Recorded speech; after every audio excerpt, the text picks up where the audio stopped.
live. Okay. And we are back.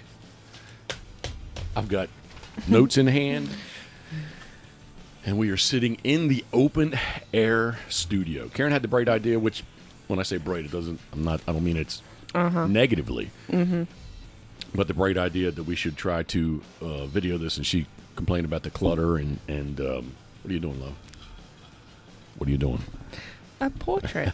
I love the portrait setting. Karen's playing with her iPhone. You might be able to hear that old MFer, man. This is a rated G version, but that old MFer. Maybe he'll have a heart attack and fall into the water, or he'll just fall into the water. No, stop. Oh, I shouldn't say that. I'm sorry. Okay. But anyway, Karen says, and it is a great idea, that we should be videoing this. Love, you're going to love this picture. Thank you. It's pretty killer. Is it good? Mm-hmm. All right, thanks. I should be videoing this. We should be videoing it. And truthfully and sincerely, I'm going to stay on topic and stay on track here. I'm already jumping ahead, but because this kind of... When I was talking with Damien the other day, he asked what my intentions... Who's Damien? Damien, thank you very much. Damien Pittman, Punisher, the Union 0430 podcast, Punisher Waterfowl. Check them out. We just did, I guess 2 weeks ago, we did episode 100, their milestone. And they were been very generous with having me on and be a guest many times. I think could have been number 7. Mm-hmm. You know, but the PEI trip, that put a lot together. I think that was 2 episodes when we did PEI last year. Yeah. Of Punisher Waterfowl podcast. At the kitchen table in cabin. 100%. Yeah, and I think we did one before Damien was even there. Cabin 21. Oh man. Hey, it's the weekend. 4th of July. You're supposed to be fixing stuff that you never use throughout the year. What an old MF and stroke he is. You know what stroke means, love? It's an old drag racing car term. It's something you can say. You can call somebody a stroke. Okay. Alrighty. Yeah. For that visual. So that's why we don't record things. Video. We're recording, but we're not going to video. My Crown Black salute. Karen is enjoying. Love, yeah. What are you enjoying? Yeah, I'm trying to find something that's fitting with our calorie-controlled diet. Mm-hmm. We have stumbled across Bush's Light Apple. It's a limited edition. It's actually good. Reminds me of kind of the Angry Orchard cider in the light version. Yep, 130 calories. It's worth a shot. Man, that guy. It's not even funny. You're laughing. I'm not totally it's funny. It'll pick up on the mics, I'm guessing, huh? I'm guessing it will. Okay. I don't know. I don't know either. You say they're directional. Okay, you always yell at me because I don't... Be quiet. On yours it is, for some reason. Yours more than mine. I have yours turned up a little bit louder, though, because you're a little more soft-spoken than I am. Mm-hmm. Yeah. Should I try turning the other way a little bit? Don't worry about it. We may just... I'm truly hoping that, he's going to cut something wrong and the whole boat lift is going to fall into the water while he holds his electrical outlet. Yeah. Oh my God. Tool, something or another. I don't even know what does that even mean? Electrical outlet tool thing. I don't even know what that. Well, maybe it's his payback for our new dog Mac barking at 6 o'clock in the morning. No.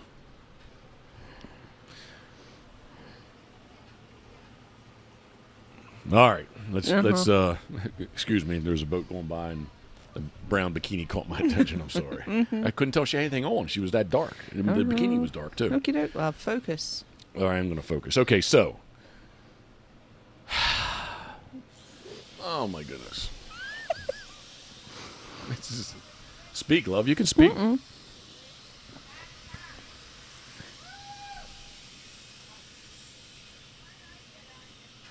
What does he have on his head? Whip out the binoculars and check that out. What does he have on his head?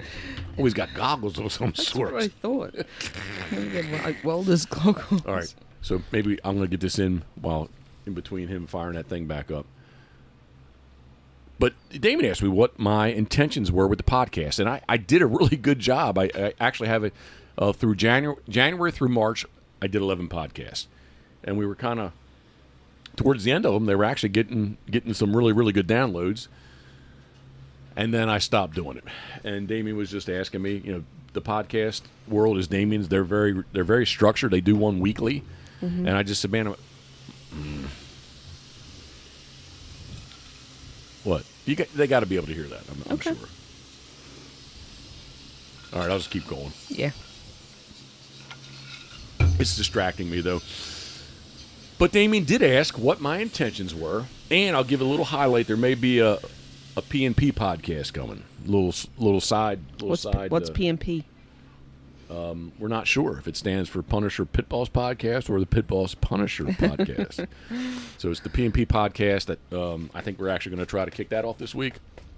At the very least, it'll help me just get back in the mode of this. And this is easy to do, really. It's just taking the time to do it. I mean, you may not be all that excited about it. Well, just finding a topic that's, interesting, too. I have not even said what the title of this episode is. Well, there you go. Duck boat history. I got it in between his hammer and duck boat history. And it's not the history of duck boats. It's going to be the history of my duck boats. And I figured out, well, I'm going to get back on topic. Let me get back on task. Okay. Damien did ask me what my intentions were, and I was like, I'm good about procrastinating, but in Pitboss World Headquarters, the locker room area, I envision that will be a very nice place to actually film the podcasts, do a lot of production in the locker room, because in the off season, outside of duck season, it's not really going to be used, and that's what I envision. I think it's just going to have the setting. It would be a nice setting for me. I would enjoy sitting there and being able to do a podcast locally. We can have somebody come in and sit down with us. And not so local, we'll figure out a way. We'll zoom it in and video that. So where am I back? Where am I in my notes here? Damien did ask me about that. It was your idea to film it, but until we actually get over to Pitboss World Headquarters, which is going to happen, it's a very slow process. And what is this? July 3rd, and sometime in August, there's going to be some poles in the ground. So Can't wait. We zoomed Friday night with the architect, so we're moving forward there. And I did not in my notes really say anything about Pitboss World Headquarters as far as where we're at, how far it's going to go, how it's going. I didn't outline that at all, but that's okay because it's about duck boat history. Thank you, love. Thank you. So the Punisher Waterfowl Union 0430 podcast. Check them out. Again, they're 101 episodes, 102 episodes strong right at the moment. And I'm ready to dive into my 33 years of duck hunting. Is what I figured it out to be. Way back in the day. And I don't know, I've lost touch with Rip Pool. Rip Pool from Street, Maryland. Both those names are very intriguing to me. I really want that guy to fall in. Huh? Love, if I ever get that old and become that stupid, just give it 10 years, love. You'll be good. End it for me, please. I mean, he is the epitome of what an old guy, air quotes, an old guy is. An old guy in Ocean Pines. He is, man. Yeah. Like, he rinses his outboard, he leaves the prop in the water. Like, who would do? Why would you do that? And he does it every time. Like, every time he uses his outboard, he does that. It's not like, I do it once a week, right? Even though I'm on the trailer, during the season, once a week's good. All right, Rip Pool from Street, Maryland. He lived right on Deer Creek. I envied, admired. Rip was older than myself, but like he would be someone that I would aspire to be in the waterfowl world. Maybe before I was into bourbon and whiskey, maybe that's where I've got some of my. I believe that Rip enjoyed. He enjoyed non-beer alcohol. Okay. He packed up and moved to Costa Rica. Just talking to someone at work yesterday about moving to Costa Rica. Yeah, he packed up and moved to Costa Rica. He was showing me pictures. He took his 17 TDB. Okay, rewind. Rip Pool was the duck boat from Bill and Dean Clark in Maine. Rip Pool from Street, Maryland was the what was he? Salesman. Basically, he had New Jersey, Pennsylvania, Maryland, Delaware, and Virginia. Those were his territories, and he was a TDB distributor. What's the word I'm looking for? Regional sales. Yeah, but it was like he was what would it be called if you're in charge of? Regional manager. No, like he's a distributor, not a distributor. It's his like Chevrolet. He's a dealer. He's a dealer. Okay. Dealership, Chevrolet dealership, Ford Okay. dealership. He was the dealer for Pennsylvania, New Jersey, Maryland, Delaware, Virginia. So Rip Poole, super nice guy. He packed up everything in a sea container. He had his 17 TDB on a trailer and put it in the container, and took a whole bunch of other stuff with him too, and hit the road. Cool. But I would have met. The seed was planted. The duck boat, the true duck boat. I'm looking at the world's largest duck boat right now on the lift. That type of duck boat seed was planted in like 1989 or 1990. There, I have dealer written down. I didn't look at my notes. That says Rip Poole, TDB dealer. Actually, I'm dyslexic. It says TBD dealer. It does. You know what you meant. But my Rip was, again, super nice guy, super generous. And the boat originally that I really kind of fell in love with was this little 10-footer. It was a little 10-foot one-man boat. It did have a little pad on it. You could screw a maybe like a 5-horse to it. I'm telling you, man, that old guy, Karen.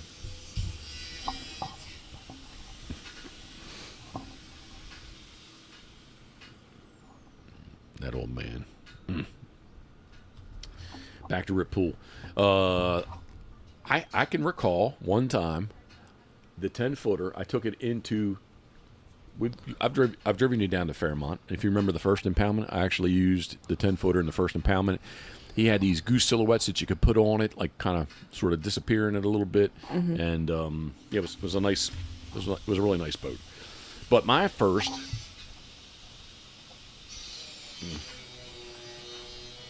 Just so annoying. It's okay. Just keep going. My first duck boat was a 14-foot polar craft, but it was like a semi-V. It was not a flat-bottom boat. I had a 9-horse Go Devil, a shorty, short shaft. They called them the shorties back then. I had a 9-horse shorty on it. I kind of built like a plywood blind to make it. Again, I was really into the TDB-esque look. So I tried to make my own. Matter of fact, there's a picture of Rocky up in the. There was a picture of Rocky up in the room. I don't know where it is. It still may be on the wall up here. We're kind of moving some stuff around right now, but up in that wall, back corner or the front corner, there was a picture of Rocky and I shot some coot. Okay. Before coot, I had shot some coot, and she's sitting kind of posed on the blind there. So it was a 14-foot polar craft with the 9-horse Go Devil. It had a tall transom, and the geometry did not work really well. It did not get up on plane. It was only a 9-horse Go Devil, but it's still just like the transom. You need a 16-inch transom. And back in the old days, I don't know current day what it's like, but back in the old day, you needed the Go Devil worked best on a 16-inch tall transom. Okay. I'm shaking my head, man. I am just shaking my head.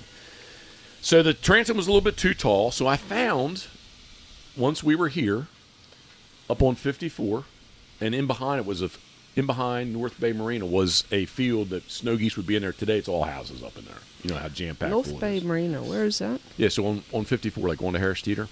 Okay. Yeah, and they had one year, the Polar Craft, there was a DU Ducks Unlimited version of this Polar Craft, had a gun locker, had a couple of extras in it, flat bottom boat. I bought that, and I put a 20-horse, sold the 9-horse, put a 20-horse Go Devil on it. That thing ran like a champ, man. Ran really, really good. Tom Matthews would tell me he had the original sheet for his UPS shipping where he had to handwrite everything. I bought the 4th Avery. Fred West Farmers. Let's talk to Fred. Fred, what's up? What's that? We're doing a podcast right now, so you're live with us. So is anything profound you want to say? I wish it had a rain last night. That way I wouldn't have to be working on irrigation systems right now. Understood. Did you get any rain this morning? Very little. Yeah. Like 10 drops. Copy. We were out with the dogs. We could see it raining pretty good, like up at Route 90, but we did not get wet, but we could see it raining up there pretty good. Yeah, it went all up a storm, which is right where they need rain.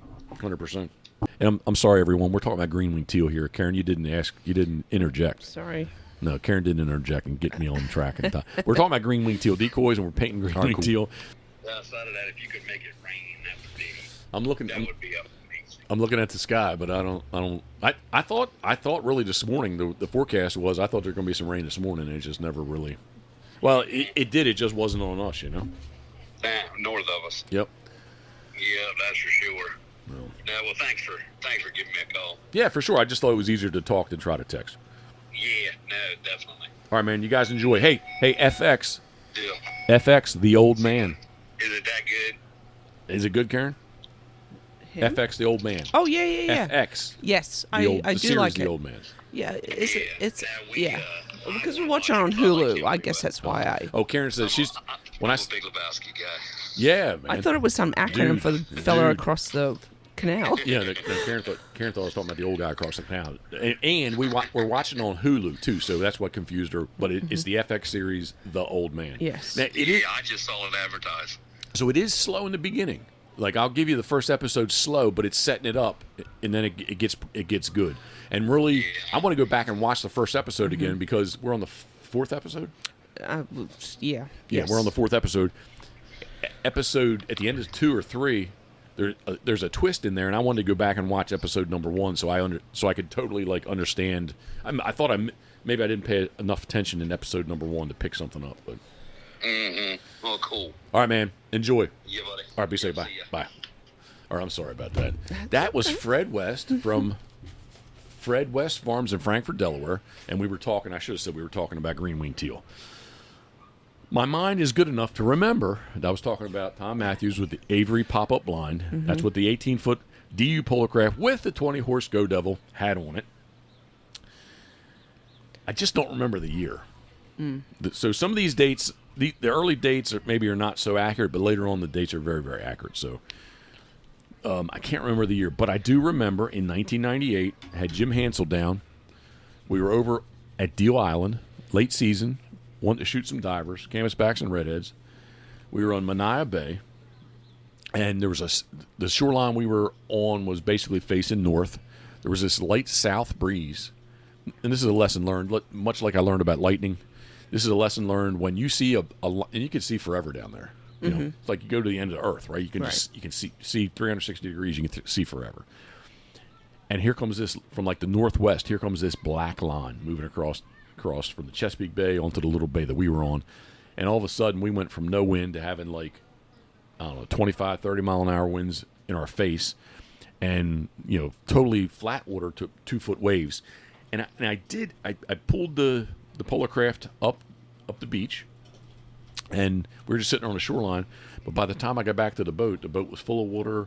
One of the brackets on the Go Devil had broken, and basically, it was I swamped the boat. We all the decoys were in trash cans, so it was easy to get it dug out.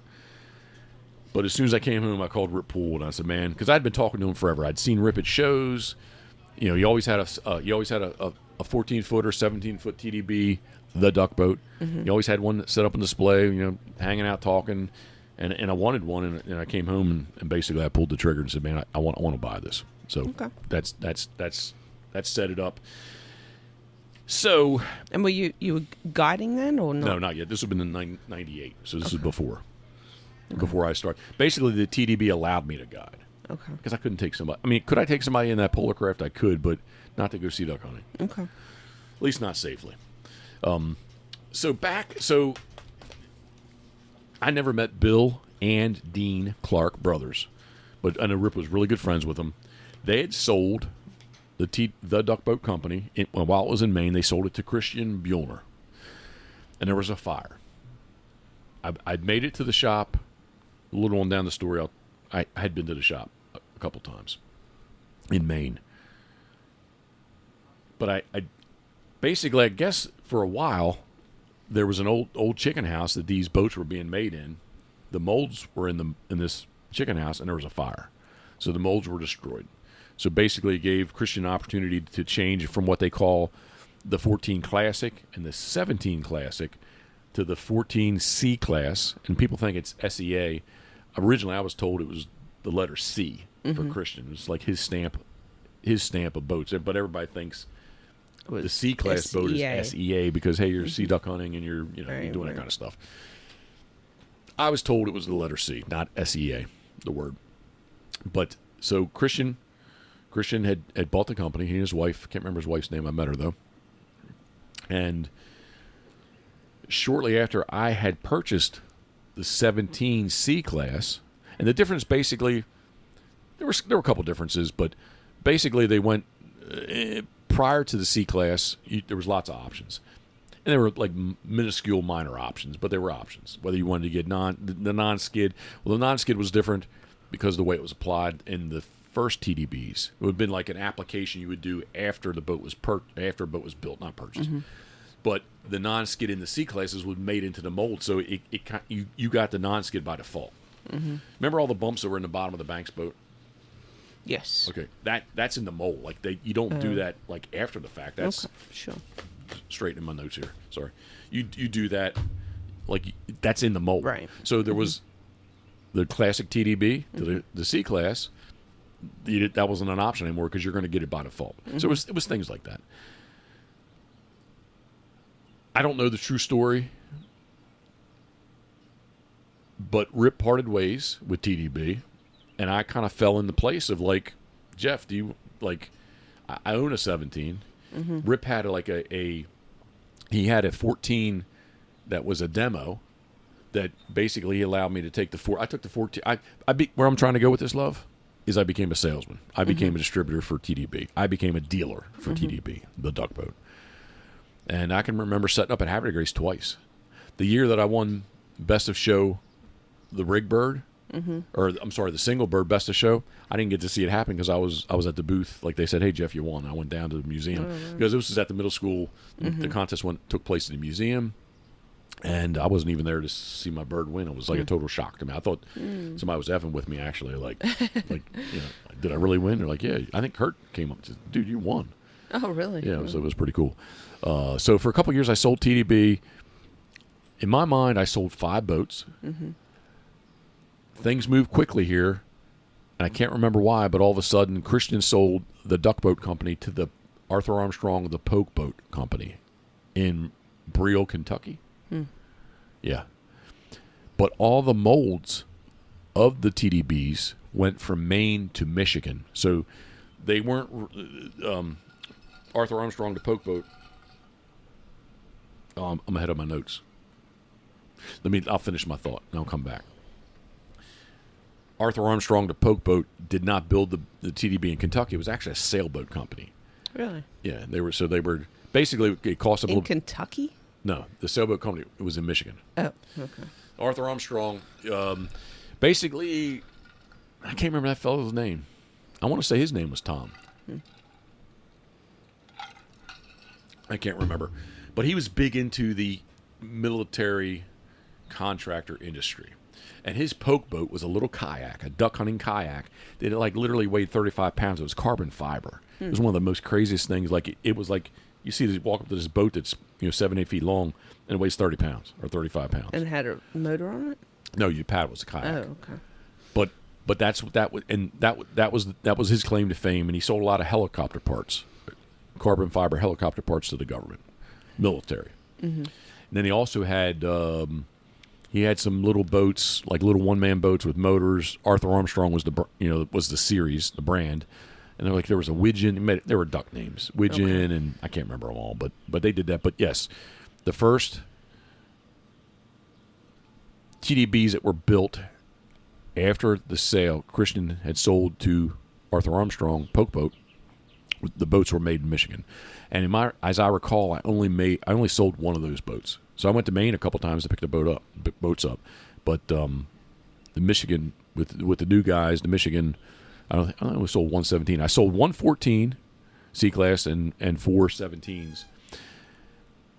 And then all of a sudden, Poke Boat decided that they didn't want to have dealers. They sold direct. So that kind of got me out of that. But back to my notes though. My 17 TDB C-Class, it had a 2-stroke 50 Mercury on it. And I kicked off my guiding. I would take 3 people. I didn't use the blind. but I would take up to 3 people. I was the 4th one in the boat. There was plenty of room for Coot. She hung out on the transom, the motor well out back. And you had your captain's license then? I did, yeah. I had my captain's license. Donald Hughes, I mentioned before Donald Hughes, as well as Bill DeGeorge.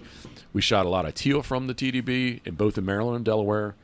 When we did sea ducks, we did quite a few sea duck trips down at Taylor's Island into TDB, and some divers too. So over on the Nanticoke River. So, but yeah, and yep.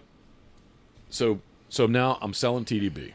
I own a TDB and I'm selling TDB, and I already had the want to have something bigger. I'm guiding. I need something bigger, right? Why are you laughing? You're a guy. Why are you laughing? laughing? Want something bigger. Why are you laughing? How's your beer? You need to. It's all gone. I think I did say my Crown Black salute earlier, but Crown Black found a new ice company. What's the name of it? I don't know, but it says it's on the eastern shore of Virginia, and it says it's untouched by human hands. It's very important. We have not returned to some restaurants because ice was touched with hands. Yep, that's how we left Crab Alley. That's how we migrated. I wasn't going to say names. Oh, I'm going to say it. That's how we left Crab Alley. We haven't been to Crab Alley since then. Nope. And that's how we migrated to Harborside. That's another story for another time. So, selling TDBs. I own one. I remember I used to go a lot of decoy contests back in the day, and I go to the Clayton, New York 1,000 Island Decoy Show. And I can remember having I think somebody wanted to see it. I don't think I was officially there as a vendor because I was doing this in the parking lot. But somebody wanted to see the 14, and I towed Rip's 14 up so they could see that. But Banks was inside, and they had already started. I feel like maybe I shouldn't pound. They were inside. Sorry, where is this again? In the 1,000 Island Decoy Show. Clayton, which is Clayton, New York. It's right St. Vincent, right at basically where the Lake Ontario, gets small down, gets choked down, so small it's down. Way inland. Way north and to the east of Lake Ontario. Okay. But basically that's where the St. Lawrence Seaway starts, St. Lawrence River. Okay. We should go up there sometime. It's I would love It's to. a nice place. Right across, as soon as you go across the bridge, David Waugh. That's an old joke. It's David Roy, but David Waugh, St. Lawrence Outfitters is right across the bridge as soon as you go across. But I think this is, here's my notes. I think this was 2001, 2002, probably 2002. And I can vividly remember being inside the arena. It was like an old, a little bit of a stadium. No, not a stadium. It would be like an indoor hockey rink that they had they had elevated seating. And there was sports arena. Yeah, sports arena. There you go. But small. Yep. And the ice wasn't there. It was in the summertime. And that's where they did the vendors for the decoy show. We floated the decoys out on the pond up back is where we actually did the contest itself. That said, I can vividly remember being inside. Banks has their 14-foot, TDB looking type boat style. How about this? TDB styled boat. Because it did look different. Similar but different but similar. And I was on about like, hey man, build a 21. Because TDB did build a 21. But the new company, they weren't building 21s yet. So I wanted 21. So Banks like, hey man, oh my God. Old man to the nth degree.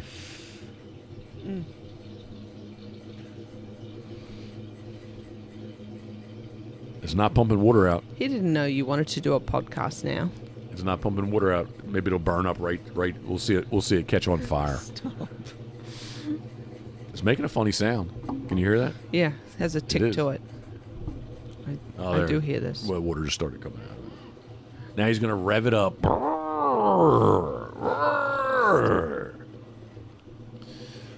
Should we just stop this for a while? If you want. I know it's bothering you. Well, I mean, that is. I mean, it doesn't on the meter. I don't really see it. Well, for the amount that you've yelled at me for not talking directly into the mic, I find it hard to believe that it's picking up on that. All right. Wheel. I don't know how that sound came out of me. I don't know. All right, so I'm gonna power through this. I vividly remember telling Michael Banks, make a 21. He told me, I don't think there's a market for a 21. Basically we're going to do a 17. So they did a 17. So time passes on. I'm gonna flip my notes to page 2. I have 4 pages, love. 4 pages. But eventually, I'm just gonna wait till this. Okay. I'm just gonna cut this out. Okay. Okay. You want anything? Want me to get you a beer? Let me concentrate here. Get back into my notes. Finally, December 2003. And when I made my notes, I can't remember Charles's last name. It's not Nelson. I know we have a life jacket that you've seen before, and everything Charles had, he wrote on it. He wrote on it with a Sharpie stolen from Charles and his last name. Okay. I know I still have one life jacket easily. I didn't steal the life jacket from him. The life jacket came with his Banks one-man layout. I think I saw it, and I questioned you. I'm like, where the heck did you get this? Why did I steal it, right? Why did you steal it? So, and speaking of that layout boat, Charles purchased that layout boat. It's a Sunday in December. It's blowing a gale. It's pouring. And we're over in Preston, Maryland on Charles's farm. Charles, I told you about the molds went to Michigan from TDB. Mm-hmm. So he actually purchased the first 21 TDB from Poke Boat Arthur Armstrong that was made in Michigan. The boat's a little effed up. Why? They didn't understand how to do. So in the main built 21s, the floor was very high. Mm-hmm. This thing, like in the bow, if you took a drill bit and you drilled through the floor, you'd have been through the hull. Mm. So it was very, very deep. The boat was very deep, and they didn't understand the shelf system. In the 17 TDB, there is a mold that is your floor and your 2 shelves. So they took and made these and used, basically kind of cut them up and just used the shelf system. Like, so put 2, like, it wasn't one continuous like running shelf. It was like part of a 17 shelf and part of a 17 shelf that was running along the 21 side. Does that make sense? No. It was just messed up looking. Okay. It was. Had a Johnson 140 on it, which was made by Suzuki, actually, then. The end story of all this, Brian Rhodes, the Swamper from Rhode Island, he actually ended up with Charles's 21 TDB. Let me get back on focus. Excuse me, let me get back on task and focus. So he gets the first 21. The 21's in the barn because it's blowing nasty. Mm-hmm. Banks delivers the one-man layout boat to him and also brought a 17 down. And I was invited to come over. So basically, we put the 17 and the 21 together, mm-hmm. the TDB 21, the 17 Banks, and we were like going back and forth. Like Banks is showing me the features of their 17, which I hadn't really been in one. So he's shown that this is the way we do this is the way we do that, and we're jumping back and forth between boats. And I told him a lot of my thoughts and ideas because I'd been in a 17 TDB for quite a while, mm-hmm. and actually incorporated some of my thoughts and ideas into this 21. At the end of it all, I'm asking him I want to stay ahead of the curve, right? I want to grow. Mm-hmm. I want to be able to grow my sea duck hunting business. I want to be able to expand into the future, mm-hmm. and a bigger boat was the way that I was going to do it. Okay, because you were getting busier and more hunts were getting booked too. I'm assuming, right? Yeah. Well, not until I had the 21. Okay. Yeah, the 17. It was 107 days back then, right? Okay. So I mean, I don't think that I didn't. In the 17, the other thing in the 17, the days that you could go mm-hmm. were fewer than in a bigger boat, right? Because the bigger boat's going to tolerate rougher conditions. Mm-hmm. So I just thought that the 21 was my future. A bigger boat was my future. Yep. I'm going to be able to take another person. I'm going to be able to make more money. I'm going to be able to go those days that were marginal in the 17. I'm definitely going to be able to go in the 21 because it's a bigger boat. Mm-hmm. That kind of thing, mm-hmm. right? So I asked him how serious he was about. This is December of 2020. 2003. I was going to say, I'm so used to saying like 2021, 2019, 2015. Well, 23. That doesn't sound right. 2003. 2003. Yeah. Yeah. I had trouble with that at the beginning. Like if you 2000s, right? But then 2001 to 2002. I guess it's not that difficult. But regardless, get me back on the task, love. I asked him if he was serious, and he says, "Are you serious about giving me money?" And I was like, "Yeah." MFer, are you going to give me a boat? Kind of thing, right? Oh yeah, you'll have it in plenty of time. I don't remember much. I was definitely in I'm going to jump ahead. In the 25, I was definitely much more hands-on. The 21, I wasn't. But I do know that this date is accurate. My season's already started. It's October 16th on a Sunday, and I'm driving to freaking Milton, Pennsylvania to pick this thing up, to come meet him halfway. So eventually I do get to 21. 21-foot boat, had the blind on it, has a console. The TDB 17 was a tiller handle. This has a console, so nice place to mount a GPS. It just steps up the service. I was still using the same seat, a 6-gallon spin bucket seat, so the seats didn't really get, we didn't upgrade there, but I definitely could upgrade the amount of people I could take for my own selfishness. And I remember going to basically a flat fee. I was charged $150 for sea duck hunting, and I had to rewind and say, Donald told me this. I didn't think there was that much interest in sea ducks. I thought the interest was in diving ducks. He's like, oh no. He says it's about sea ducks. And it took me a little while to realize that. I used to actually charge less for sea ducks than diving ducks. Wow. In the beginning, I charged $135 a person. I would take you by yourself if you pay. I wanted $200. Huh. But again, things were different. Fuel was 90 cents a gallon. Oh my goodness. It's all right, buddy.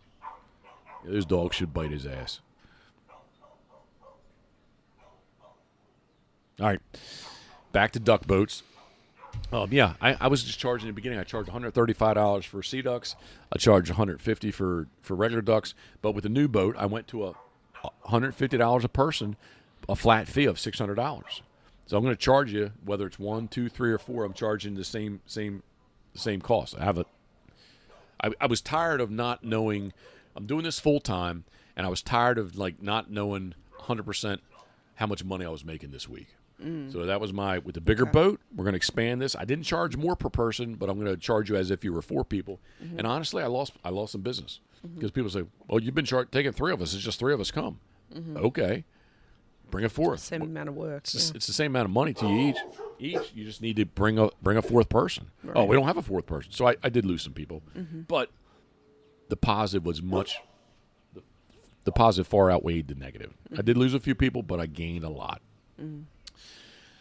So again, 21-foot boat. What do you call it? The Goliath. You were asking me that the other day. The 21 Goliath with a 140 Suzuki, and that's where the 140 comes in because the other 21 had the 140 ended up being Brian Rhodes, Charles's boat that ended up being Brian Rhodes' boat.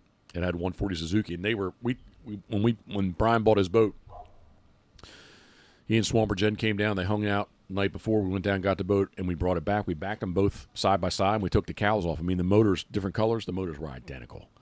Johnson, Force. I guess at that time.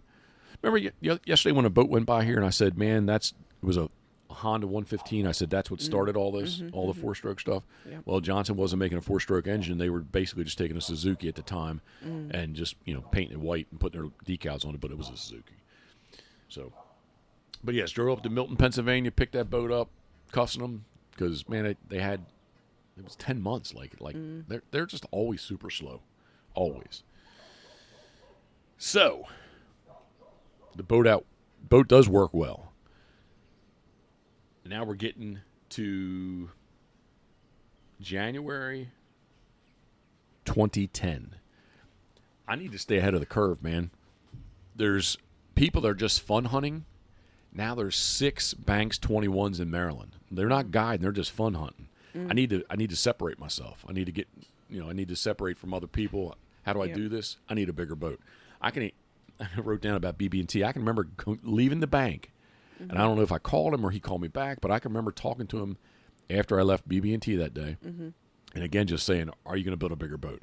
It was the whole freaking thing with them and money. Are you going to give me a deposit? Yeah. Are you going to get the boat to me quicker this year than this go round than the 21 kind of thing? Right. Oh yeah. And so we went back and forth. And originally we were going to it was a 25-foot boat. The boat's actually he kind of messed it up, and it ended up being longer than 25 feet, but he called it a 25. I think Ron told me he was Michael was embarrassed that he's the boat builder and he effed the boat up, and he was started out to make a 25, and it's a 26-foot boat kind of thing, right? But anyway, they called it the 25. On paper, it says it's 25 feet 11 inches. Really? But it was bigger than it was a 26-foot boat. Huh.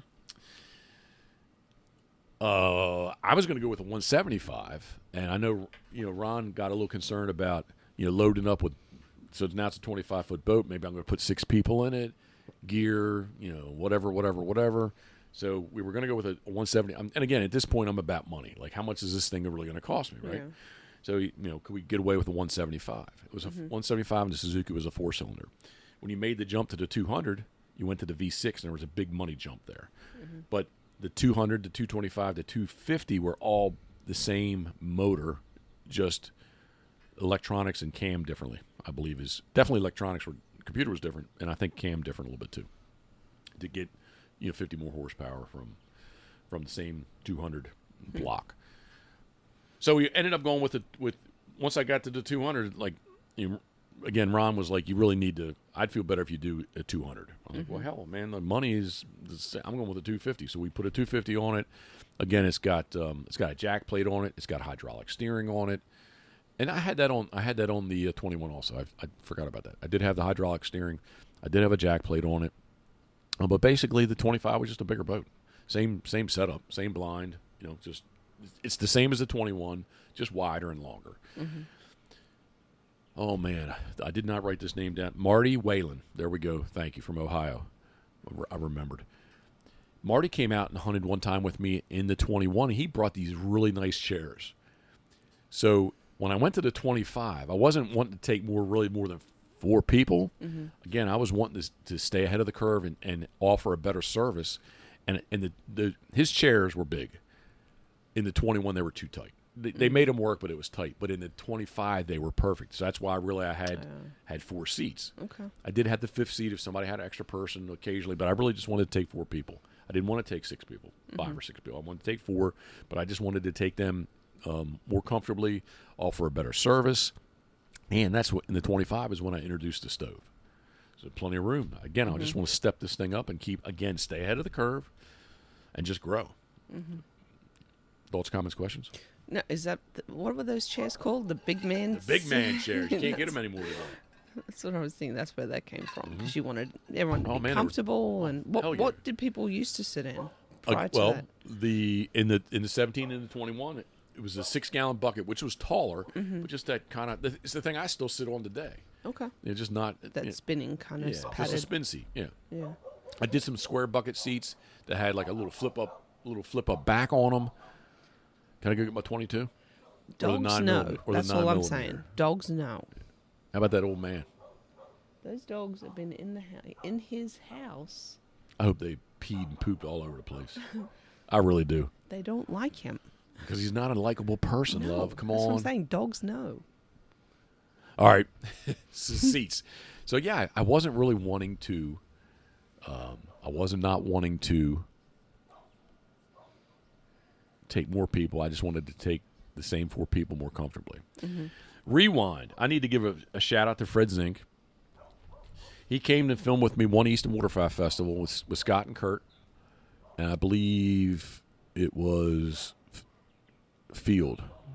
Hudnall was with him. There used to be a wasted JVC camera in his showroom, and that wasted JVC camera got salt water from Chesapeake Bay on it in my boat. I took one over the bow, and I felt horrible about it. But anyway, he said they had insurance for that kind of thing. I don't think they did, but he wanted to make me feel better. But this is where I'm going. That day after we filmed, we go to lunch, and this is with the 21-foot boat. I told him, do I want to talk about this? You can touch on it, right? Could be another talk about, the business aspect of guiding. Yeah. No, it is. It's something that's very topical. Okay. And it fits along with the duck boat, but I guess Yeah, I'll talk about it. So I told him that I'm thinking about getting a second. Had a really good hunt, shot our limits, coot retrieved birds. It was a great morning, except for the camera. It was a great morning. Mm-hmm. And we're sitting there at lunch, and I told him, just kind of talking about business. And I said, man, I'm thinking about getting like a second boat. He's like, what are you talking about? I was like, man, well, I said, I'm full. I'm turning business away. He's like, you could actually run a second boat. I said, well, maybe not Monday, Tuesday, Wednesday, but Thursday, Friday, Saturday, through the weekends, sure. Mm-hmm. He's like, Jeff, you're not charging enough money. I'm like, what are you talking about? He's like, if you're truly that busy, he says, you're not charging enough money. He said, this is all supply and demand.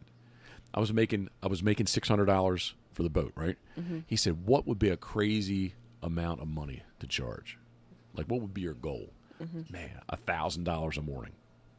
He says, all right, instead of telling people $150, more or less, or the $600, start telling people $800. I was really freaking nervous about this. Started telling a couple people. They didn't even blink an eyelash at it. And so I'm $800 a day.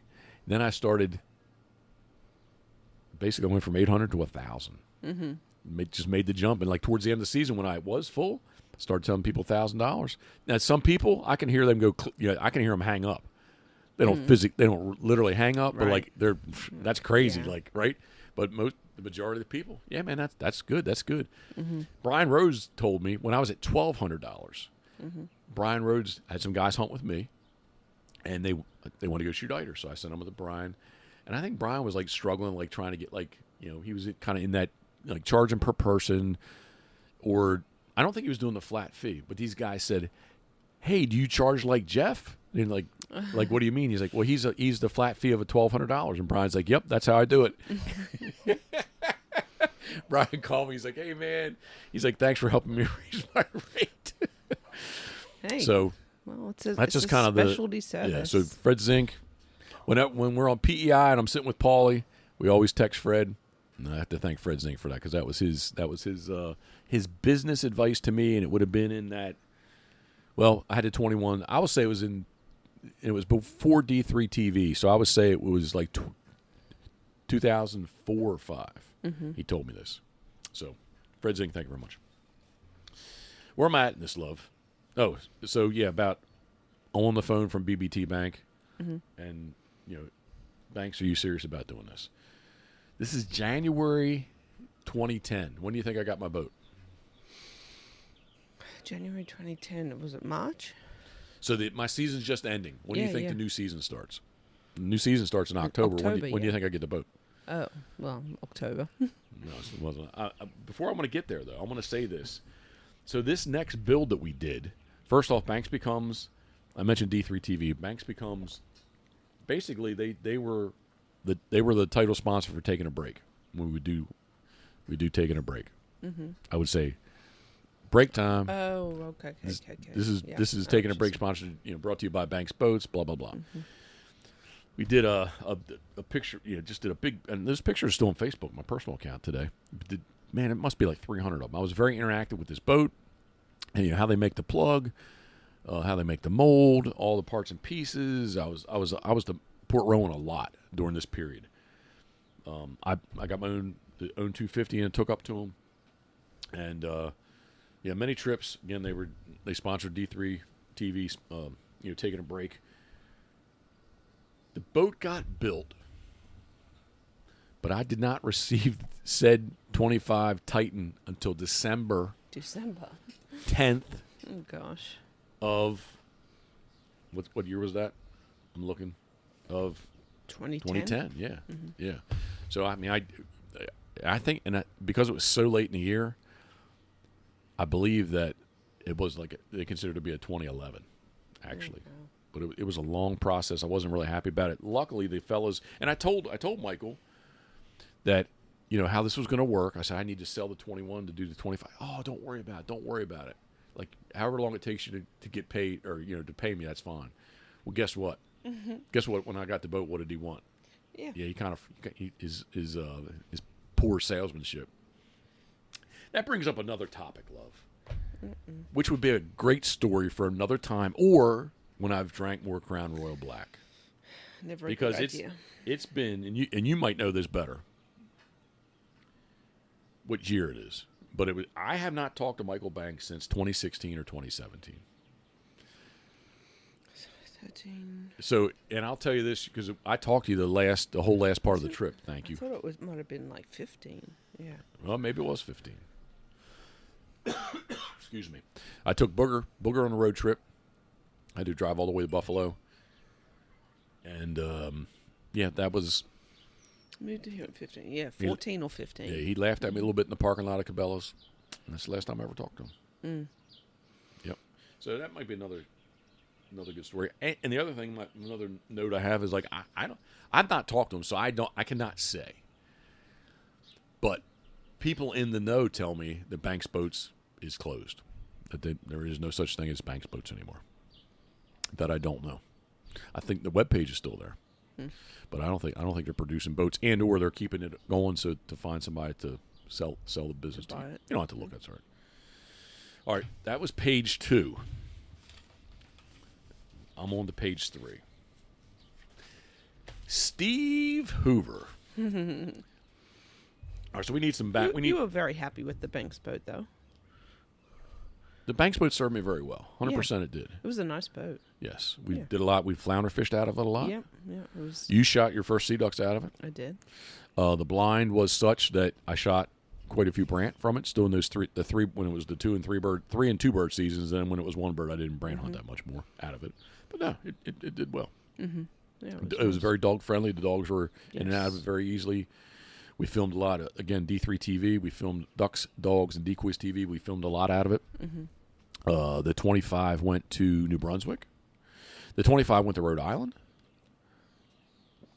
We shot sea ducks out of it in Rhode Island. It went to New Brunswick February eider season, but we didn't shoot from it. I can't remember just 100% why. It went to Destination Next, their launch. It went to their launch. It was set up. Where else did it go? I think that's all. That's the only places that went. And then Maryland, Delaware. But no. You know what? I guess I just thought I had a better relationship with Banks. That's all. I guess the bottom line. Again, like you've always wanted to stay ahead of the curve. 100%. I'm chewing a pretzel. Yeah, and you got yourself married with someone that is not a boat captain and needed something more substantial. I think you should get your captain license. I really do. Oh my gosh.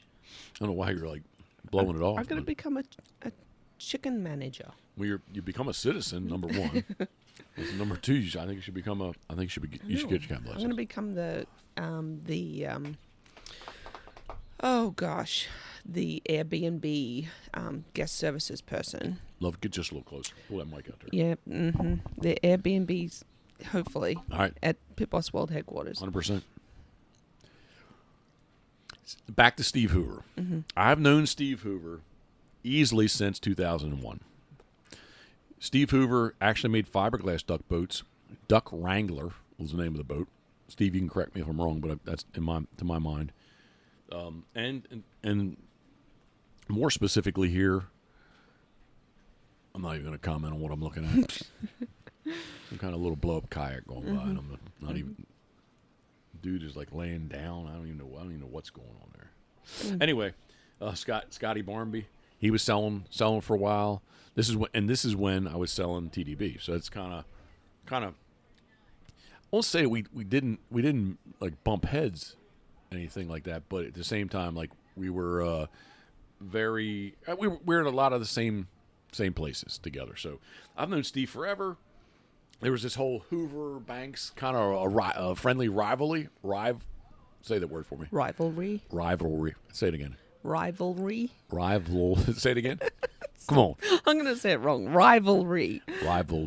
Yes. Yes. That almost sounded correct out of my mouth. Yeah, but they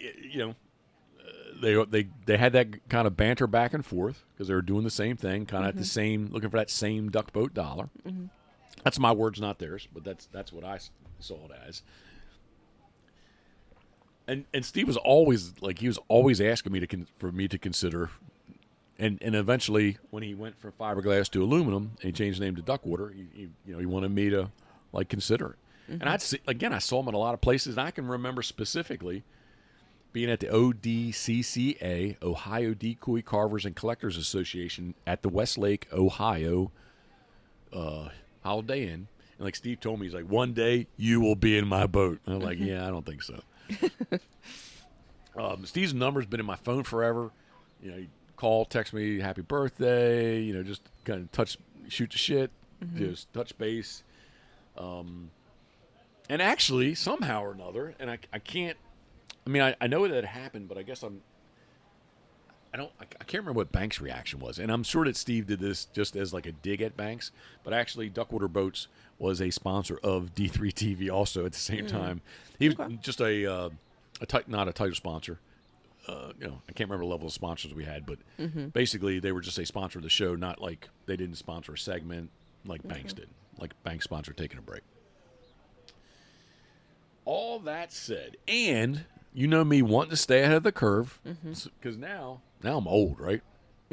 No. Well, in this timeline, I'm old. Okay. And there's like all kinds of, I used to tell people back in the day, somewhere in there, 10 years ago, I had all these friends that weren't guiding, and now all these people that I know, now they're all guiding. It's like, everybody's, and I had nothing against people wanting to guide. But there's many, many more guides, right? So again, I need to stay ahead of the curve, right? Yes. So it was January of 2019 on Instagram, and I see this post about the world's largest duck boat. And Rod Merritt, I would butcher the name of Maine where he lives, but eiterpro.com is his webpage. Rod Merritt, super nice guy. Rod, thank you very much for all your help. So I reach out to Steve. I say, Steve, man, what's up with this world's largest duck boat? So I think he knew, I got him. So Steve just, he starts giving me all kinds of information. He's emailing me stuff. He's talking over the phone, just emailing me more information. So he, this is January 2019. And this is right before COVID. We get to you didn't go up with me, but I go to the Harrisburg Outdoor Show because we were hung out with Dustin Dawn Bow Fishing as well as Scott Lennox fishing OC because we were fishing, we were charter fishing at the time, and we were sponsors, so that was part of the deal. You can come hang out at shows with Scott. So I went up a day early, hung out with Mark. I wanted to walk around, see the show. Plus, Steve says, "Hey, I'm at the Harrisburg show. Come on up and let's talk in person about this." So I spent a good bit of time at Steve's booth. I can't remember, like a 17 or 19 foot boat. But he says, "Yeah, man, Rod's a super nice guy. He's got haul number 1. Just go up there and check it out." It's like, yeah. I said I want to, but Rod's I've already been in contact with Rod, and he's got it in storage, so he's he won't have it. He won't be able to put it in the water till April or something like that. You were not able to go. No. But I flew up real quick, spent the night. Again, Rod. Bangor. That's where we flew into. Rod, not Ron. Rod was more than accommodating. I just wanted to touch it, get up. I'm actually looking to my right of our world's largest duck boat sitting on the boat lift. Which honestly, love, I'm gonna go off on a tangent. I know Pitboss World Headquarters is the future, but I think I will miss the water a little bit. Of course. Yeah. Yeah. The convenience, just the serenity. Yeah, well, especially in winter. It's a much different neighborhood in a few short years than what it was. Yeah, it is. I had 5 black labs at this house at one time, and I basically had the end of the street to myself. There wasn't anybody here. Yeah. Especially in the wintertime. Yep. Nope. It's not very convenient for active dogs. Yeah. So back to Rod Merritt, the world's largest duck boat. I just wanted to really get in it and touch it, see it. He's like, "No, man, we're going for a boat ride." So get out. As you know, I took a lot of photos for you. I took a lot of video. And basically, get home, and I sent Steve a deposit. Steve calls me, "What do you think?" And I sent him a deposit, and all is good. And I can't remember the timeline 100%. I do want to rewind because here's a note about Gary Straw Jr. Loadmaster Trailers. I got a load right trailer for the Banks 25 that I just was not for the. Here comes the police, love. We got 2 jet skis The going water by. popo. Yeah, in the DNR. I wonder what happened. I don't know. Maybe he's just taking a boat ride, or maybe he's got it. Oh, I kind of feel like he's following those jet skis in. Oh, he's powering up. Is he going to wait till he gets back to their house to pull him over? Is he going to turn his blue light on? Makes me wonder, huh? Oh, he's getting ready. He's getting ready. He is getting ready, isn't he? Oh, I thought he was. Gonna write him a ticket about something. Oh, I wish he would do his blue light right now. Okay, so I was not happy with the load right trailer for the 25, which I bought. The 21, from between the years of 2004 and 2010, load right went through a kind of a big change in their trailers, and I just was not happy with. Not that I have to have the best, but I just was not happy. What? What? What? Not that I have to have the best. What? Uh-huh. Oh, But that would include me, so I'm there going you to go. go with it. There you go. He's kicked a reverse. Oh, he is following them. We live in the community where lots of canals, and the canal where he's going is a dead end, so he definitely is following 2 jet skis.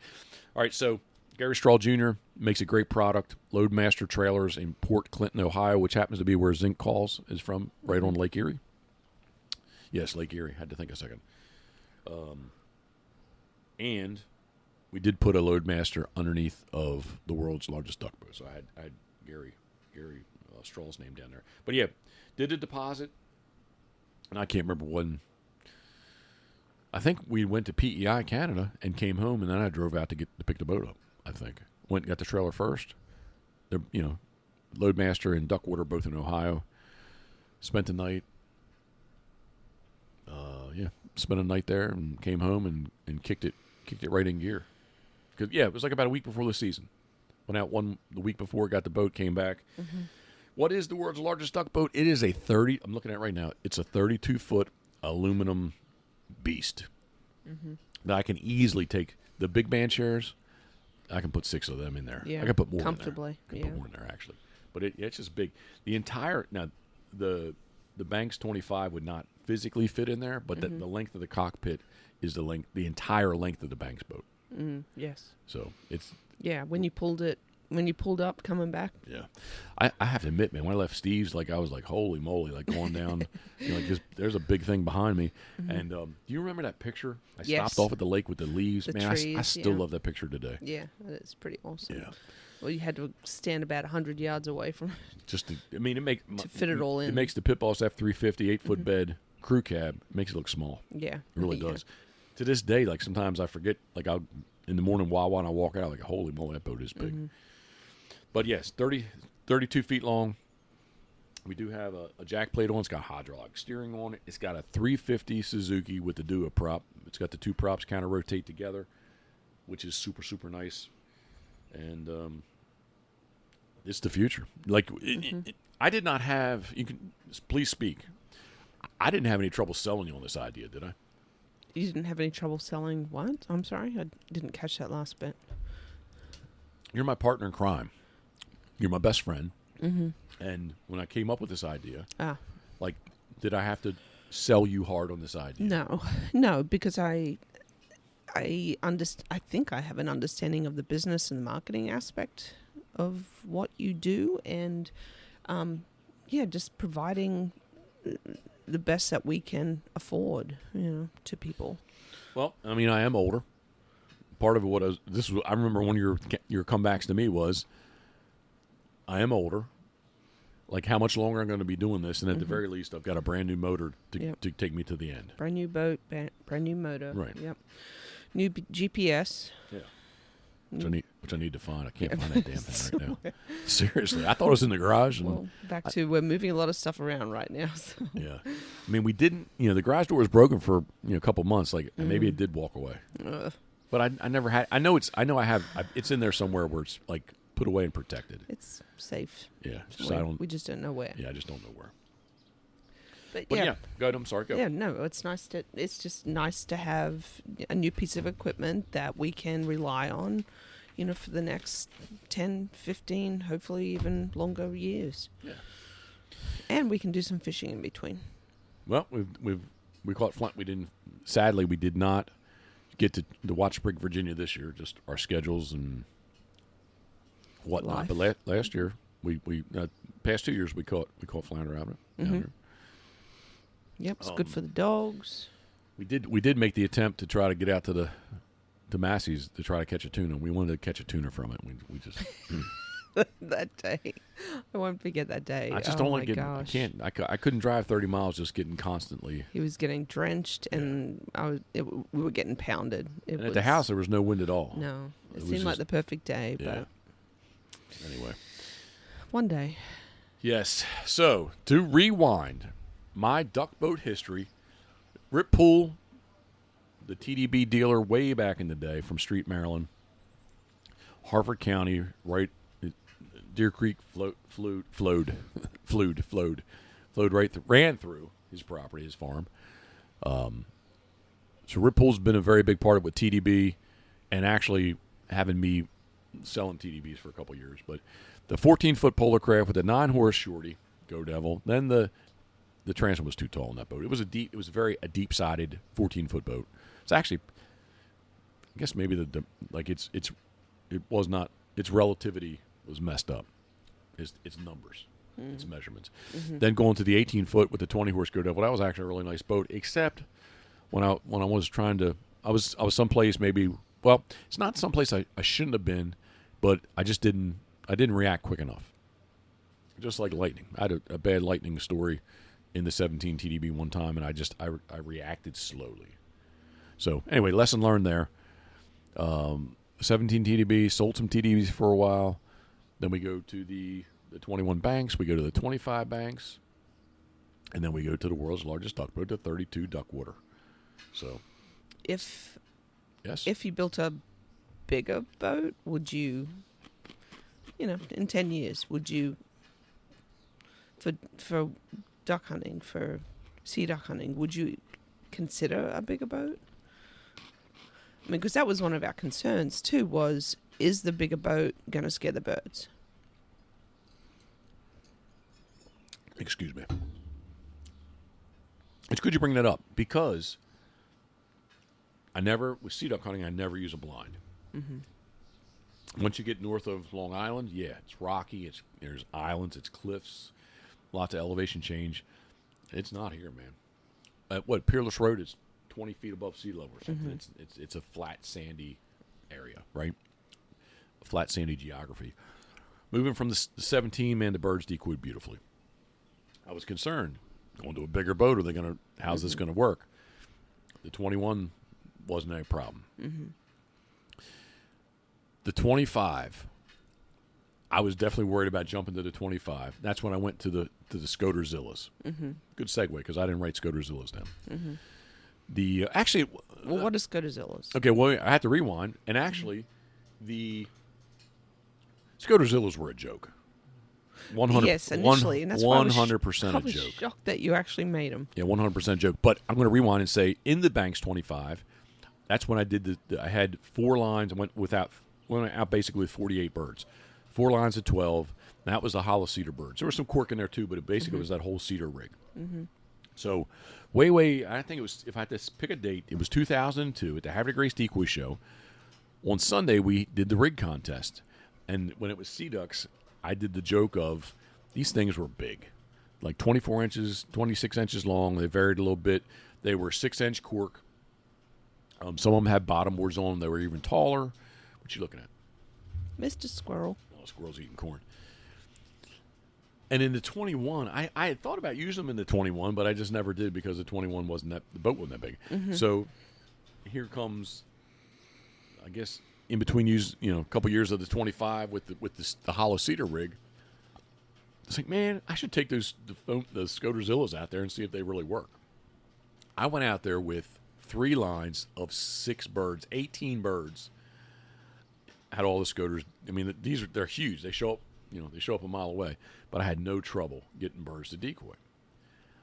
I will say this: from the 25 to the 32, maybe it was just maybe psychologically I had an issue with it. But like, I just didn't think going out there with 18 decoys. I don't think they decoyed as well. Now it could be too. Some of it could have been was, as the seasons have been going along here, more people are shooting them. They went from a 107-day season to a 60-day season, and in this coming year, the special sea duck season is done. So you can only shoot sea ducks when duck season's open. Plus, the bag has been reduced again. So some of that could be some factors in that too. But that's when I went to more of the foamzillas, where I am going out there with 10 to 12 on a line, and I think having 4 to 6 birds on a line more foamzillas versus the scoterzillas. Foamzillas are not quite as big as the scoterzillas, but past 2 years have been very happy. The first year was just a bad set of circumstances, the way things fall. I had that one. You remember the 3-day girl hunt? Yes. It was mixed women, all kinds. Was rough. It had nothing to do with me, but all kinds of drama amongst them in the hotel. They were all here to be. Yeah. I'm not going to say the brand, but there was a brand that was kind of sponsoring them to be here. Yep. And that was a Y that was short too, right? Excuse me now. The Y short in the. Yeah, we had the key switch. It had a key switch issue. Okay. The ocean was rough the first 2 days. The girls were throwing up, and like the third day, like they left. Man, they didn't even come back. It's that phone call you don't want to take. I say, "Hey man, what's up?" He's like, "Hey Jeff, I wasn't there, so I don't know what happened." And I stepped up and said, "Jeff, I was there, and I do know what happened." Yeah. But the first year, that was the way I kicked off. That was the opening days, and like it just didn't. Man, it didn't give you a good feeling. No, it didn't. You weren't confident. It didn't. It was right from the get go, and it just was. That was not my best season. No. 100%. The past 2 seasons, that would have been 2019. Yeah, 2019, and then 2020 and 2021 been much better. Yes. I did Your notice confidence is growing. 100%. I did notice last year though too. I do think that. I think the bird. Well, it's definitely windy. It's been windy. It's continued. Really through spring and summer. It's been windy from really duck season. Here comes another kayak by. I don't even know what's going on there, love. Three dudes and somebody's getting towed, and I don't even They're know. just kids having fun. Okay, Karen just says they're kids. But yeah, last year it was very windy, and I think honestly, man, I think birds were off a little bit. So, definitely this year I think it's going to be much different for us with the lack of a special sea duck season. Yep. Yeah, because they haven't been able to do their counts because of COVID. And so they've kind of reducing these seasons, I guess, out of abundant caution to the species, right? So when I first duck hunted in Maryland, in the Atlantic Flyway, duck season, people think I joke about this. When younger guys, I talk local. The duck season was 30 days with a 3-bird limit. And they're like, what are you talking about? In the Atlantic Flyway, it could be a 30-day season, a 45-day season, or a 60-day season. We've been very fortunate for 20-some years. It's been a 60-day season. They did when numbers were up, they went from the 30 to a. I believe they jumped to a 45-day season in there, and then it's been 60 ever since, if my memory serves me right. But yeah, doing away with the special sea duck season, there's just more and more people doing them. You know what? Back in the day, talking about duck boats. The specialized duck boats were a 14-foot and a 17-foot boat in the beginning, the TDB. There weren't all these layout boats. There wasn't the world's largest duck boat. There weren't all kinds of boats in between. Banks had 25. Steve did a 28, and a 30 too, right? So those boats weren't there. Everybody weren't all kinds of layout boat companies. Yeah. And so, yeah, man, definitely sea ducks, I think, definitely are targeted. I don't know if you want to use the word abused or not, but definitely targeted much, much more, today than when I first started. Yeah. And again, I'm not trying to be a hypocrite. There's, when I was talking about other people guiding and that type of thing, I mean, more power to them kind of thing, right? Yeah. Yeah. But, everyone's entitled to have the opportunity to do it. So the other thing I was thinking of, talking about some adjustments or some things that were new to you when you switched from the Banks fiberglass to the aluminum hull, was is percussion the right word? The echo from Yeah, the it was. shots. Yeah, definitely. So the Banks boat, in between, it was 3 molds: the hull, the floor deck mold, and then the floor mold with the shelves, and then the deck mold itself. And in between the floor and the hull, it was totally foam filled. So yeah, you didn't hear anything. And yes, you do this boat. So after boats are 20 feet and under, they must have flotation. And once you get over 20 feet, boats don't have to have flotation in them from the Coast Guard. Mm-hmm. So this boat does not have flotation in it. And yeah, I was concerned about it possibly being louder. I definitely know that I hear it, but I think I'm just kind of come used to it. Yeah. You know. Okay. Yeah, just like water slapping the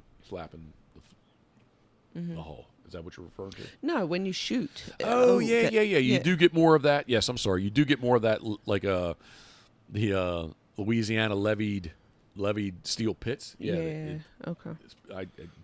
I do have people tell me like sometimes it does. I hear an echo sometimes. Depends on what they're shooting. The style gun, if it's ported, and the shells that they're shooting, and the height too of how they're standing. Yeah, 100%. Okay. But no, it's been. I'm very, very pleased with it. And I don't. You said about getting a larger boat. I guess I don't know if I answered that. I would think no, that I do not need a larger. Yeah, no, and it's probably more for trailering reasons than anything. She's a beast, man. 32 feet long. Check it out. So I have one more question. Yes, go. So what has your life lessons on duck boats taught you as just a duck hunter, waterfowl guide, and B as just a straight up duck hunter? Like what has it all taught you over the years? What has it taught me? Every once in a while that I hear that this old New Jersey fellow would say that there's no bold duck hunters that are old duck hunters, meaning you get yourself in trouble. Mm-hmm. I mean, not that I didn't know it, but I mean, wind makes waves, and again, like I've just always wanted to. Yeah, I mean, do I want the biggest and the best? Yeah, probably, right. But from a safety standpoint and a standpoint of providing a service, like I want to be the best, right? Yeah, and even if Mother Nature makes it a little tough, you still want to have the capability. 100%. So this is the third year. This was the third year. Mm-hmm. And I called Steve one day on the way home. And I'm like, Steve, I've told you the past 2 seasons, like I've yet to take a wave over the bow. Mm-hmm. I took a wave over the bow today, and that's pretty hard to do. Yeah. So it definitely gives me this boat. Each time you step up in length and width, it definitely gives you more opportunity to go on those days that are marginal. Mm-hmm. I can recall vividly. We went out two different times. One, I told the guys, hey, are you before I put decoys out, are you guys good with this? And they're like, yeah, we're good. I sat there for a little bit, just kind of bouncing up and down, making sure that, yep. And it worked out to be good. The wind did fall off. You got to. I guess I don't know if this is the question that you asked, but you definitely have to. And the marine forecast is a guess, but you definitely I'm in tune with the weather, right? Yes. That's during the season, man. Like that gives. I had so much stress, I think, over the weather and what the weather is going to do. Look at this little quick where you cut. Look at those 2 little brown birds. What are they? Oh wow! I don't know if I've ever seen something like that. No, they are different. Those are definitely small, almost all brown birds, right? Yeah, that's different looking. Karen trimmed one of the maple trees for the direct TV, and they're actually sitting on where you cut. That I'm not seeing. Those are little brown birds. And they're kind of picking out. Interesting. Yeah. All right. So back to weather. Like that's my most angst and anxiety of like what's the weather going to do. So I'm always tuned into it. The marine forecast gets updated about every 4 hours. And it's just a guess, and it could totally change what they say this afternoon, what's going to be tomorrow morning. When we get to tomorrow morning, it could be totally different. But definitely, in tune with the weather, and probably looking at the not what has it been doing for the past couple of days as far as what is the ocean doing, what is the current forecast, and then what's the future forecast? Is it calling for increased or decreased, right? So that's probably, I don't know, you didn't really ask me this question, I guess. No. It's relevant because it ties into the safety and the vessel that you have, for sure. But I've always, and this is a little tidbit, not in the polar crafts, but in the TDB, the banks, and the duck order, I've always anchored from the stern. I always want people. The guy in the bow is downwind from me, and he gets the best shot. I've never wanted people shooting over me. Yeah. So I always anchor from the stern. I get wet sometimes because of it, for sure, when waves smack the transom. Yep. Well, I guess, my question was just I'm relating to, in your older age and experience, like if someone asked you, I want to get into being a waterfowl guide, and maybe for Well, first off, I'd say don't do it. But go ahead. maybe for divers and not for the reason because of me, but like, man, we're on a downward turn. Yeah. We're on a downward turn, and I tell people quite often, guys that ask me, I don't think I've had any girls ask me, but guys ask me about guiding, and I think I just happen to be at the right place at the right time. Yeah. And because it was a 107-day season, 7 birds, and now the sea ducks is, there is no special sea duck season, and the limit is 4 sea ducks. Yeah. Anyway, it makes it tough. But so somebody would get a hold of me and ask me. Yeah. So, I want to start taking parties out, and I have my captain's license. What sort of boat should I be looking at? This is one thing I've learned, I believe, is that there is not one duck boat that covers it all. Yeah. There's some that kind of, I would think probably like the 17-foot boat blind. That is probably a boat that you're able to get it into small enough water, skinny water. You're able to brush it up and hide it so that you can shoot your puddle ducks out of it. And at the same time, it's a big enough boat that you can get out on open water, your bays, your rivers, your oceans, and you can shoot divers and you can shoot sea ducks. So I don't think that there's one boat that really truly covers it all.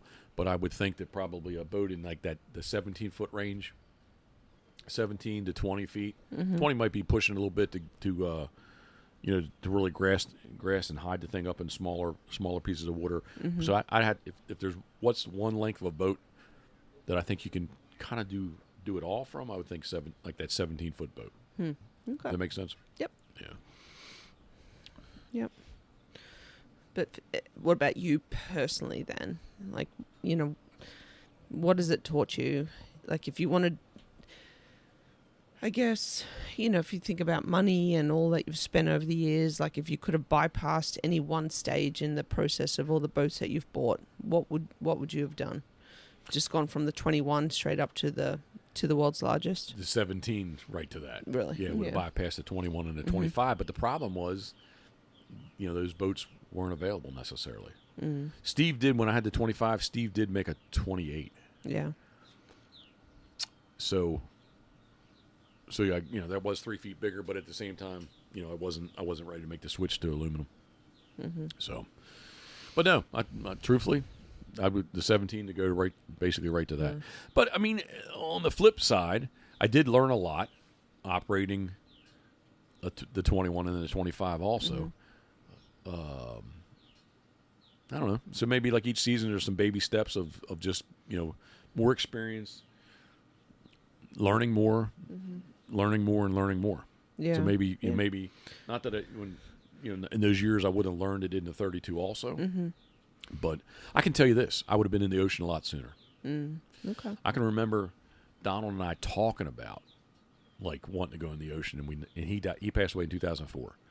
So, and that was the first year I had the 21. And we never got to do it. And I do remember going out in the 21 a few times, but then since 2010, ocean pretty much nonstop. And I was basically 2010's a couple season or two before you, but. Well, good. And birds have changed too. So I mean, that's the other thing. Birds have changed. Kind of how, like traditionally where I went. Things have changed there, and things have just kind of changed. Changed all the way around. So. Yeah. Well, I think that although you're certainly a master at sea duck hunting, I think, and maybe for some of our Canadian friends might enjoy for us to secure some Canada goose fields. Some snow goose fields. I thought actually when I talked to Fred West yesterday in person, that was I didn't say anything to him, but it was on my mind. So that would be fun. Do I go with? What do I do? What do we? How do we go, love? Do we go tangle free or do we go dive bomb? That I don't know. Dive bomb that's that really cool logo though, right? Mm-hmm. Yeah. Might have to do that. Just because of the cool logo, we should do it. That's the reason why. Interesting analogy there. Love. I have no They got a idea. cool logo. Love. I have no idea. But anyway, well, hopefully, people got something out of this. Yeah, duckboat history. I just thought it'd be a cool topic to talk about. Something I can talk somewhat intelligently about. Definitely have the experience in all these boats that I mentioned. Mm-hmm. So, yep. Yep, but overall, very happy with the Duckwater for sure. 100%. Yeah, 100%. Yep. Steve Hoover, thinking of you, we are. Thank you very much. Yep. 100%. All right, so I'm going to wrap this up, but I want to first have to tell you that this podcast is brought to you by... What did I just say? This podcast has been brought to you by... MyMollies.com. Molly's Place Sporting Goods, easily found in Kennedyville, Maryland on Route 213. Fuel your adventure at Molly's Place. The new webpage is coming. The current one, it works, but there's a better one in the future. Webpage. Molly's. Yeah. Oh. MyMollys.com. MyMollies.com. Check them out. Great family business, great people. You can check them out too on Instagram, Facebook, TikTok at Molly's Place Sporting Goods. Excuse me, at Molly's Place Sporting Goods. And David from Molly's is there too. The Pitboss store's fired up. Got a good selection of hats. I'm still waiting on 2 more orders of hats coming in. We got some visors coming in. Mm-hmm. Still haven't cut my hair, so I've been wearing visors. Love, am I going to cut my hair? Well, I think you should get some trim, but you don't listen to me. I don't want to get my hair cut. I'm going to keep letting it grow. But yeah, so we got hats. There's going to be some new visors coming there shortly. Excited about the black camo hoodie. Those went over very well. I still have the original solid black hoodie and almost in. They've been ordered. They just haven't been silk screened. Is the old school camo, kind of the brown, green, tan camo. Cool. That's going to be good with the logo on it. We trying to get into the world of performance shirts. Mm-hmm. There's a black, very lightweight, but a black hooded. It's a fishing shirt. It is what it is. Okay. But I'm going to try to use that this year. Incorporate that into layering. So yeah, we got that. We also got a bunch of decals at the store. I've got decoys at the store. I've yet to sell a decoy online there. That way. But anyway, just basically go to pitbosswaterfowl.com and hit the drop-down menu and hit on store. Click on store, and you can go check all that out. Patreon, we have 3. I was going to say, Patreon. Yeah, Patreon. We got 3 tiers. It seems like the top tier is the only tier that people have really been interested in. Well, because why would that be? Because they're in this year, I'm just taking everybody. Okay. But very cool. Entered them in a sea duck hunt if they were in the top tier. So you can check that out, patreon.com, and then find Pitboss Waterfowl. Mm-hmm. We're there. Trying to make that grow a little bit. Please make sure that you keep up with us on Facebook, Instagram, and TikTok, as well Snapchat. And YouTube. I do. And YouTube. YouTube's written down there, too. Yep. YouTube, yeah. YouTube.com/Pitboss Waterfowl or Jeff Coates, JEFFCOATS.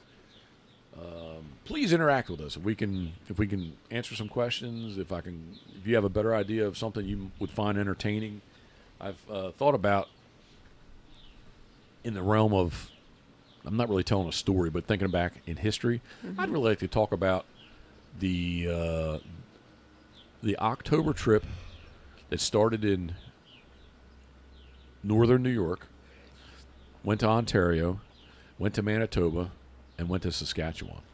It was like a 14-day, actually it was 16 days. 16-day trip. Maybe we can talk about that sometime. And again, sea duck hunting. Full this year, but the 2023-24 season is open. And again, if you want to check it out, pitbosswaterfowl.com for sea duck hunting and your chance to get in the world's largest duck boat. So, thoughts, comments, questions, love? No, I think we're good. We covered it all. Thank you. I appreciate your tolerance of me. No, this is your thing. That's what I like to say. Well, I think my thing is being bigger once we get 100% that we're at Pitboss World headquarters. Yeah.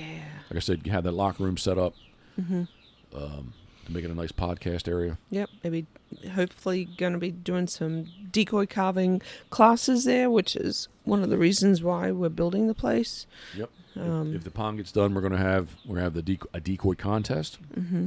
The pond needs to get dug, and I got Raider on that. He said next week that he's gonna meet me over there. So cool. I can dig a pond. I need it to look pretty, and I question my ability to make it look pretty. Yeah. So get somebody to dig it for us. That'll be good. What else? I think that's about it. So okay. I appreciate everyone tuning in. Thank you very much for taking the time to listen. Sorry for the grinding and the hammer beating and that old MFer, man. Yeah, I'm just going to shake my head. There's some history there, too, but... What you got, love? You're going to say something. No. It's turning into a nice afternoon, actually. Sun just came out. Nice breeze. I'm ready to pour. It's 4th of July weekend. I have poured, but I'm ready to pour. I drank this. There's not even ice left in mine. Oh, gosh. Episode 35 is in the books. And I guess I was going to mention one last thing, too, is that I think there's going to be a P&P podcast. So we'll see how that... I got my other sheet of notes for that. So cool. Episode 35 is in the books. We appreciate it that you're taking the time to be with us. And I won't speak for Karen, but we're back, and I'm going to make a very concerted effort to... Mm-hmm. In between everything else that's going on in your life. That is the... I can't say the problem, because that sounds like I'm complaining, but it's more like explaining. Not complaining, but explaining. But, man, like being the one-man show, it is what it is, right? So it's just not... It's not that easy, necessarily. No. It's a lot. And I'm the kind of guy, too, like I do plan on doing a lot, and it just doesn't happen. And then things happen in between. Yeah. Yep. Just like in Peerless Road, I would have thought, truthfully, I would have told you, is that a hawk? There he is. See him? Oh, yeah. Birds are all over him. What's it? The short shoulders, shank shoulder, something shoulder hawk. I don't know. He's the one that comes through and eats all the songbirds. I've got to get on my Cornell Bird ID app and see. I am rambling. Thank you very much. Thinking of you, we are. We appreciate you tuning in to the Pitboss podcast. This was episode 35. Thinking of you, we are.